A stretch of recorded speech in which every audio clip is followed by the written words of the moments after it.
इटावा विद्याकांत तिवारी का सार्वजनिक अभिनंदन समारोह राहतपुर में संपन्न। जीवन प्रतिपाल कुछ न कुछ सीखने का अवसर लेकर आता है, इसलिए ताउम्र सीखने की ललक बनाए रखनी चाहिए। माता पिता गुरु से सीखते ही रहना चाहिए। जब ऐसे महान गुरुवर मिल जाएं तो जीवन निखरता ही नहीं धन्य हो जाता है। प्रयाग की धरती को मैं प्रणाम करता हूँ, जहाँ सरस्वती पूरे ऐश्वर्य के साथ विकसित होती हैं। ज्ञान प्राप्त करने के लिए वृक्ष की तरह झुकना सीखिए। ढूंढनी है मंजिल अगर तो अपना रहनुमा खुद ही बन। जिन्होंने तलाशा सहारा वे मझधार में ही रह गए। महोपाध्याय डॉक्टर विद्याकांत तिवारी के अभिनंदन समारोह में आकर खुद को सौभाग्यशाली मानता हूँ। इनका ज्ञान और सानिध्य जिसे मिल जाए उसका जीवन तो धन्य हो जाएगा। यह उद्गार आज एसएसपी संजय वर्मा ने श्री शंकर धर्मार्थ नेत्र चिकित्सालय में ख्याति लब्ध शिक्षाविद डॉक्टर विद्याकांत तिवारी को प्रयाग हिंदी साहित्य सम्मेलन में साहित्य महोपाध्याय की उपाधि से विभूषित किए जाने की कृतज्ञता स्वरूप आयोजित सार्वजनिक अभिनंदन समारोह में मुख्य अतिथि पद से व्यक्त किया।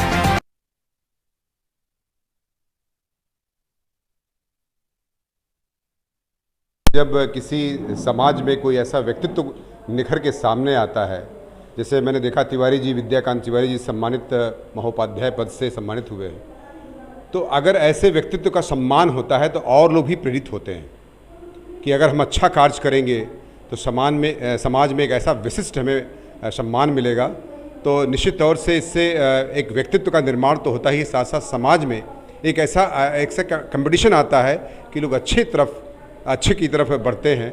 साथ ही साथ मैं ये भी कहना चाहूँगा कि भगवान के बारे में कहा गया है, सोरेन किरकेगार्ड ने कहा है कि भगवान के बारे में लोग बहुत बहस करते हैं, है नहीं है, लेकिन अगर भगवान के मानने से हम अच्छा बनते हैं, नैतिक बनते हैं, तो एक विद्वान व्यक्ति के होने से लोग नैतिक बनते हैं, अच्छा बनते हैं, समाज में एक अच्छी परंपरा जाती है, तो निश्चित तौर से ऐसे व्यक्तित्व का सम्मान होना चाहिए।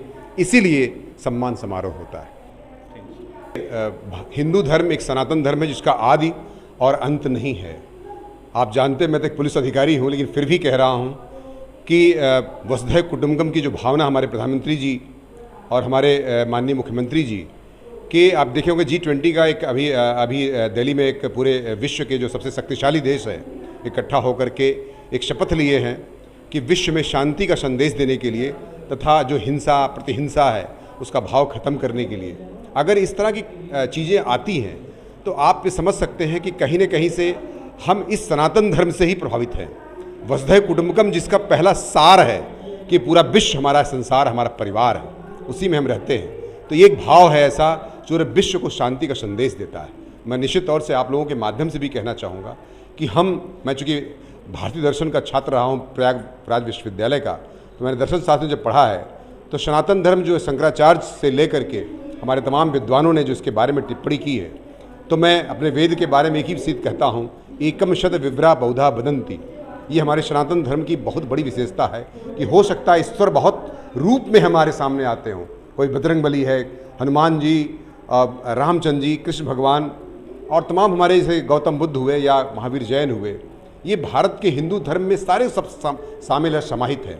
और भले कहते हैं कि सबके नाम अलग अलग हो सकते हैं, लेकिन सबकी शक्तियाँ एक ही हैं। ब्रह्मा विष्णु महेश हो सकते हैं, लेकिन इसमें सब में एक ही शक्ति का विराजमान है, एक ही शक्ति की परिचायक है। जो हमारा सनातन धर्म यही कहता है कि हमारा हिंदू धर्म से अच्छा उत्कृष्ट धर्म कोई नहीं है, बल्कि ये धर्म नहीं, एक ऐसा संदेश है जो सभी में शांति का परिचायक है और सभी को अच्छे ढंग से अपने जीवन को यापन करने के लिए उद्वेलित करता है तथा उद्घोषित करता है, साथ ही साथ आपको प्रेरित करता है। तो मैं ऐसे धर्म को नमस्कार करता हूँ, उसका प्रणाम करता हूँ और उसको निश्चित तौर से बड़े सम्मान से उसका नाम लेने हमेशा चाहता हूँ। हिंदू धर्म की जय हो और जय हो और जय हो।